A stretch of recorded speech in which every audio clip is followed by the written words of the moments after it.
Nos dias em que julgavam os juízes, houve fome na terra.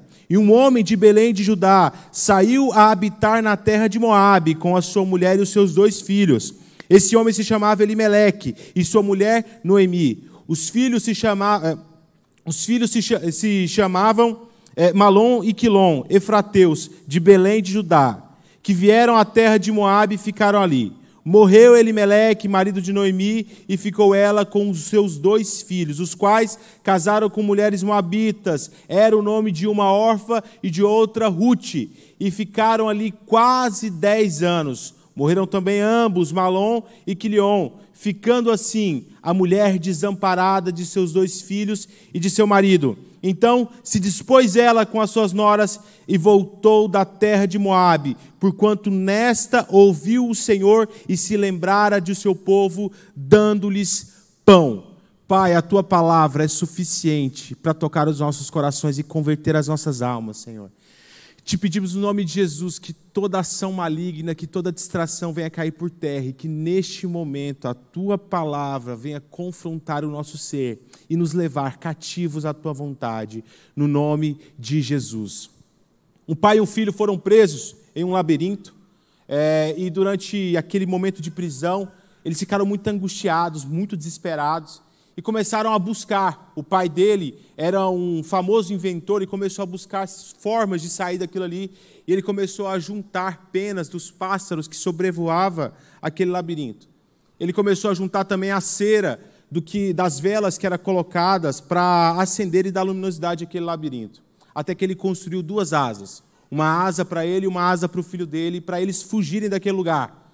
Só que antes de decolar, ele falou para o filho dele, que é conhecido como Ícaro: filho, não voa muito perto do sol, porque senão a cera da asa vai derreter e você vai cair.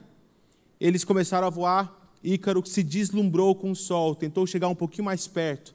Ao se aproximar do sol, a cera da asa começou a derreter, e ele caiu e morreu no mar. E assim, Dédalo perdeu o seu filho. O seu projeto de conseguir a liberdade foi a causa da morte do seu filho. Um dos momentos mais desafiadores de cada cristão é o momento da provação. Em nenhuma oportunidade nós sofremos tanto quanto no meio da tentação, no meio da dificuldade, no meio da falta, da ausência, da privação. Nós somos colocados de fato à prova quando nós nos encontramos faltantes, necessitados. É muito fácil ser crente quando está tudo bem. É muito fácil agradecer quando está tudo certo, mas quando falta pão na casa do pão, aí sim, nós nos encontramos de fato na balança, sendo pesados se somos fiéis ou infiéis ao Senhor. O texto lido começa com uma apresentação. O livro de Ruth, na verdade, é uma continuação do livro que antecede ele, o livro dos Juízes. O livro de Juízes acaba também com uma história de 2 belemitas, 2 pessoas de Belém. Se encerra o seu enredo e, juntando a história de Ruth, é conhecido como a tríade, a trilogia de Belém, que conta histórias que ocorreram, crônicas que ocorreram neste lugar, nesta localidade, que ficou mundialmente conhecida. Belém. Ruth, Noemi e os seus filhos, o seu marido, a sua outra nora, ficaram conhecidos por uma história lindíssima que nos confronta e nos conduz a viver o melhor de Deus. Apesar de ser chamado de Ruth e ter como uma das protagonistas Noemi, eu quero focar de forma muito breve com vocês em Elimeleque, o patriarca dessa família, aquele que foi chamado por Deus para exercer a função de protetor, de proteção, de cuidado, aquele que foi colocado como cabeça no seu lar, Elimeleque. Belém, a tradução Beth-Helen, é como se fosse casa do pão, uma tradução literal, casa do pão, casa de pão. Só que naquele lugar houve fome. O texto começa dizendo: nos dias em que julgavam os juízes sobre Jerusalém, houve fome na terra. Houve ausência. A casa do pão estava vazia, a casa do pão não respondia mais ao seu nome. E aquela família, aquele homem, achou por bem tomar uma decisão: sair, ir para um outro lugar. de forma displicente, nós podemos interpretar essa decisão válida, justa. Que pai que não buscaria solucionar esse problema? Que pai que, vendo a sua família passar fome, não iria de forma pronta buscar uma solução? Que pai que, vendo os seus 2 filhos, a sua esposa, sofrendo, sendo privado de bens, de consumo, de alimento, não tomaria uma decisão de buscar um lugar melhor? A escolha de Elimeleque, aos olhos humanos, foi uma escolha justa. Mas Elimeleque era filho de Deus. Ele era herança de Abraão. Ele era detentor legal daquela terra.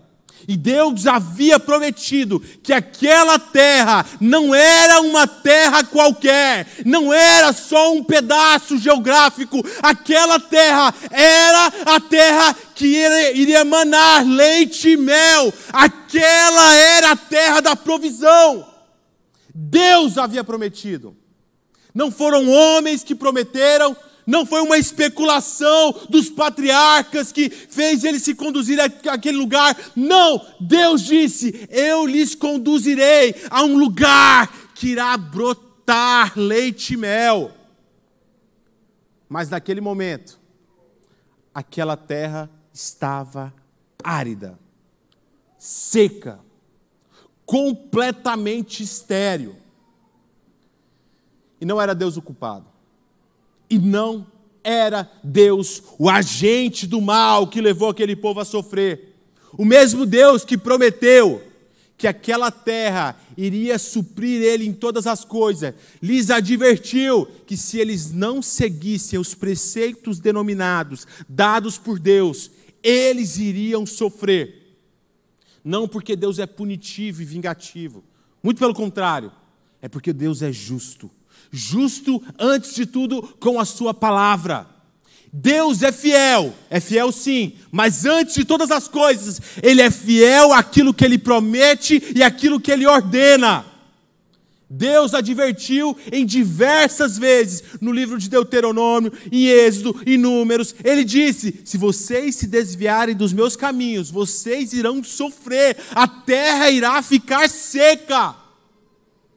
Se nós voltarmos um pouco no livro de Juízes, e a história que ela passa durante o período dos Juízes, nós podemos observar diversas vezes, pelo menos umas 3 oportunidades, o autor do livro dizendo que cada um fazia conforme a sua vontade. E os homens viviam segundo os seus conceitos. E os homens viviam segundo aquilo que eles achavam que era certo. Israel estava sendo subjugada, sofrendo há mais de 4 séculos, porque era rebelde, porque simplesmente não ouviu as ordenanças do Senhor. E os caminhos do Senhor não têm por intenção de subjugar, de oprimir o homem, muito pelo contrário, tem a intenção de conduzir os homens à verdadeira liberdade. Não existe uma ilusão maior que o mundo planta no coração do homem do que a falsa liberdade. As pessoas se acham livres, elas se acham libertas, elas se acham donas de si. Se você perguntar para qualquer pessoa hoje que está vagando no mundo, você vai perguntar: você é livre? Sim, eu faço o que eu quero da minha vida. Mentira. Todas as pessoas que estão sob o cativeiro do príncipe deste século não são livres. São presos em seus desejos, em suas concupiscências, em seus achismos, em suas opiniões. São completamente escravos de si. Paulo diz que essas pessoas são como um corpo morto, lançado no curso deste mundo, indo para lá, para cá, para lá, para cá. Eles acham que são livres, mas são escravos do pecado em todas as coisas. Assim era Israel. Israel vivia em uma pseudo-sensação de liberdade. Eles achavam que eram livres. Eles achavam que eram um povo. Na cabeça deles, por ter conquistado aquele espaço geográfico, eles achavam que agora não, nós somos uma nação. Mas eles estavam mais fragmentados do que nunca. Mais subjugados do que nunca. E todos os momentos de respiro que Israel teve foi por pura intervenção de Deus, através da vida de juízes, de homens justos, que Deus levantou, capacitou para libertar Israel. Mas o povo continuava vivendo segundo aquilo que ele achava que era justo, aquilo que ele achava que era certo. Nesse cenário, uma família se destaca, a família que eu já introduzi ela a vocês, a família de Elimeleque. Esse homem, que segundo a ótica humana, tomou uma decisão sensata. Na verdade, se nós olharmos tudo o que eu disse até agora, veremos que ele foi extremamente precipitado. Ele não deu ouvidos a uma das características mais profundas de Deus. O Deus que faz água sair da rocha. O Deus que traz cordonizes para cuidar dos seus filhos. O Deus que faz maná descer e brotar da terra. O Deus que cuida do seu povo, mesmo em meio ao deserto, mesmo em meio à privação, mesmo em meio ao pior dos cenários. O Deus que ama e escolheu o seu povo. Ele esqueceu. A dificuldade fez com que ele tomasse uma decisão precipitada. Quantas vezes o problema, a privação, faz com que nós, de forma estabanada, tomemos decisões. E essas decisões, por não estar debaixo da vontade de Deus, faz com que nós venhamos sofrer dificuldades ainda maiores. Aquele homem pegou a sua família, a sua mulher, os seus 2 filhos, e foi para uma terra estrangeira. Uma terra que tinha como principal divindade, uma divindade que recebia crianças como sacrifício. Uma terra que não conhecia o Deus cuidador, que não conhecia o Deus verdadeiro. Uma terra de pessoas idólatras. Naquele lugar, Elimeleque, devido às circunstâncias, às dificuldades que rodeavam a sua vida, achou que aquele lugar era um lugar de provisão. Nós precisamos entender de forma profunda e definitiva nas nossas vidas, que Deus é a razão da nossa provisão. Não é o cenário político, não é as nossas capacidades, não é a nossa empresa ou o lugar que a gente trabalha. Não, Deus é a nossa rocha segura, é a nossa rocha firme, é o Deus cuidador, é quem providencia todas as coisas, é a mão em meio ao sol escaldante que nos dá refúgio, refrigério. É Deus. É Deus. Quem cuida do crente é Deus. E por mais comum que isso possa soar, nós precisamos tirar isso simplesmente do âmbito de nossos ouvidos e levar para o nosso coração. Cimentar isso no nosso coração. Acreditar que Ele é Deus quando a dificuldade vir. Descansar. Quando o mal se avizinhar em nossas vidas, nós precisamos recuar. Entrar no refúgio do Altíssimo e silenciar a nossa alma. Silenciar as nossas decisões. Silenciar os nossos achismos, os nossos impulsos e escutar a voz de Deus. Já dando um spoiler da história que todos vocês conhecem. Depois que eles retornaram, o pão estava na casa de novo.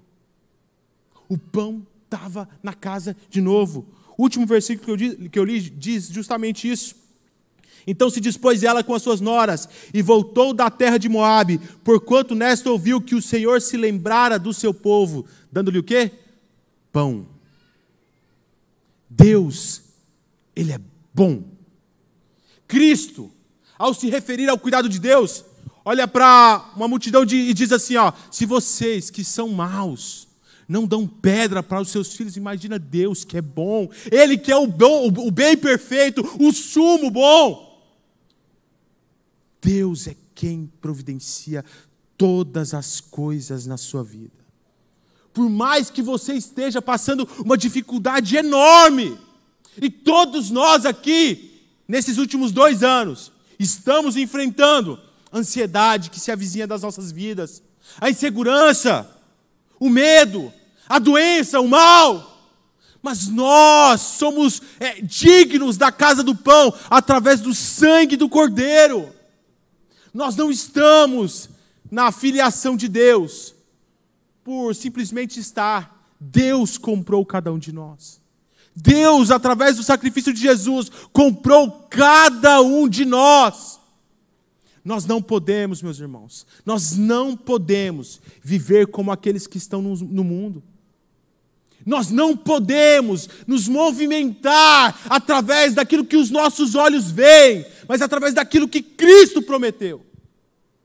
Nós precisamos caminhar nas pegadas de Jesus, seguro em todas as coisas, que é Ele que cuida. O profeta Abacuque, em sua profecia, começa dizendo o seguinte, no primeiro capítulo, nos primeiros versos: sentença revelada ao profeta Abacuque: até quando, Senhor, clamarei eu e tu não me escutarás? Gritar-te-ei violência e não salvarás, porque me mostra a iniquidade e me fazes ver a opressão, pois a destruição e a violência estão diante de mim, há contendas e litígios, e eles se suscitam. Ele está completamente amargurado, desesperado, porque o mal estava próximo dele, visível, palpável. Mas esse profeta, depois de resgatar a identidade de Deus, ele termina a sua profecia dizendo o seguinte: ainda que a figueira não floresça, ainda que não haja fruto na vide, o produto da oliveira minta e os campos não produzam mantimento, as ovelhas sejam arrebatadas do aprisco e nos currais não haja gado, todavia eu me alegrarei no Senhor. Todavia eu me alegrarei no Senhor, exulto no Deus da minha salvação. O Senhor Deus é a minha fortaleza e faz os meus pés como da corça e me faz andar alternadamente. A nossa provisão vem de Deus. Não se deixe abater pelaquilo que os seus olhos veem. Se o mundo está cheio de violência, de dolo, de mal, de desespero, de ansiedade, de depressão, de tristeza, se lembre que Deus está repleto de amor, de graça, de misericórdia, de alegria, de gozo, de tudo que há de bom. Não se movimente através dos seus olhos carnais. Nós somos chamados a nos movimentar através dos nossos olhos espirituais. Andar a partir de passos do eterno. Muitos crentes sofrem durante muito tempo na sua vida, porque não viram essa chave da maturidade, de entender o mundo espiritual como espiritual, de depositar sobre os pés da cruz, sobre o domínio de Jesus, todas as coisas. Nessa noite, o Espírito nos convida a derramar por completo toda a nossa existência. Não é só a sua vida espiritual, não é só a sua família. Deus te convida a você colocar sobre o domínio dele a sua família, a sua vida espiritual, a sua saúde, tudo que você é, a sua empresa, a sua casa, tudo sobre os pés da cruz. Esse é um convite final de vivermos de fato como cristãos. Tiago, na sua carta, ele nos dá uma perspectiva de muitos cristãos. E por vezes, quantos de nós vivemos segundo esse personagem que Tiago apresenta? Olha só o que ele diz, capítulo 4, verso 13. Atendei agora vocês que dizem, hoje ou amanhã iremos para a cidade tal, e lá passaremos um ano, e negociaremos e teremos lucro. Vós não sabeis o que se sucederá amanhã, que é a vossa vida. Sois apenas como neblina, que aparece por um instante e logo se dissipa. Em vez disso, devereis dizer, se o Senhor quiser, não só viveremos, como também faremos isto e aquilo. Agora, entretanto, vós estáis cheios de orgulho da vossa arrogância e pretensão, de toda jactância, semelhante a essa que é maligna. Porquanto, aquele que sabe que deve fazer o bem e não faz, está pecando. Somos chamados a depositar aos pés da cruz toda a nossa existência. Não se mova como os pecadores. Não se mova como os filhos da escuridão. Não se mova da forma que o mundo se move. achando que ele é capaz de fazer todas as coisas, em uma arrogância própria que conduziu Satanás à queda. Não seja subjugado por este comportamento. A partir de hoje, esquadrinhe o seu coração por completo. Tire esse momento ímpar no calendário do homem de fim de ano para depositar a sua vida completamente aos domínios de Cristo. Não deixe nenhuma porta trancada. Não deixe nenhum lugar trancado. Jesus, o Senhor pode tocar em tudo, mas o meu filho eu cuido. Não trata com o meu filho, não. Jesus, a minha empresa, eu sou muito bom no que eu faço. A minha empresa o Senhor pode ficar para lá, que aqui eu vou cuidar. Deposite nas mãos de Cristo tudo que você é. Tudo que você é. Não seja igual a Elimeleque e de forma despretensiosa, subjugado pela dor, pela aflição, pelo medo, pela insegurança, pela ansiedade, e que tomou uma decisão precipitada, e ele morreu lá, os seus filhos morreram lá. E se não fosse a boa mão de Deus, que mesmo em meio às nossas falhas, encontra formas de nos agraciar, a sua geração teria se extinguido. Ele teria o seu nome riscado da história. Mas graças ao cuidado de Deus, a sua mulher entrou para a linhagem de Jesus Cristo de Nazaré. Graças à graça de Deus, a sua nora se tornou aquela que ficou conhecida como linhagem de Davi. Graças ao cuidado de Deus, o seu nome não ficou oculto, não se dissipou, se propagou. Mas não conte com isso. Deposite desde já a sua vida, a sua existência, tudo que você é, aos pés da cruz. E você vai ver que nunca vai faltar pão na casa do pão. Por mais que a dificuldade apresente-se como um monstro enorme, Deus, Ele é o domador de monstro. Não existe nada que é páreo para o seu braço, para o seu poder, para a sua ação. Por mais que você esteja enfrentando uma dificuldade que nunca enfrentou até hoje, descansa o seu coração, porque Ele é o detentor de todas as coisas. Se a sua casa não vai mal, se a sua casa vai mal, deposite aos pés da cruz. Se o seu trabalho não está bom, busque pão naquele que é o dono do pão. Se a sua finança não está legal, comece hoje a colocar aos pés da cruz tudo que você é.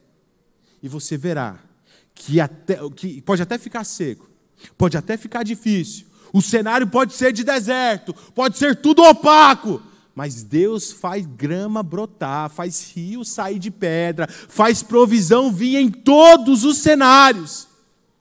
Deposite hoje, nesse momento, nessa oração que nós iremos fazer, a sua vida, o seu 2022, o resto de 2021, que não acabou ainda Deus pode fazer grandes coisas na sua vida, e eu creio nisso, e você verá que não irá faltar pão na casa do pão.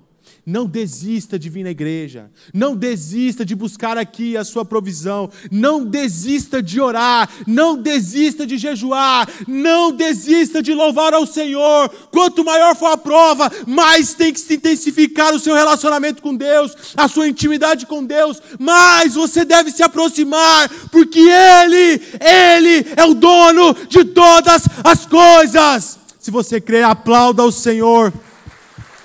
Aleluia!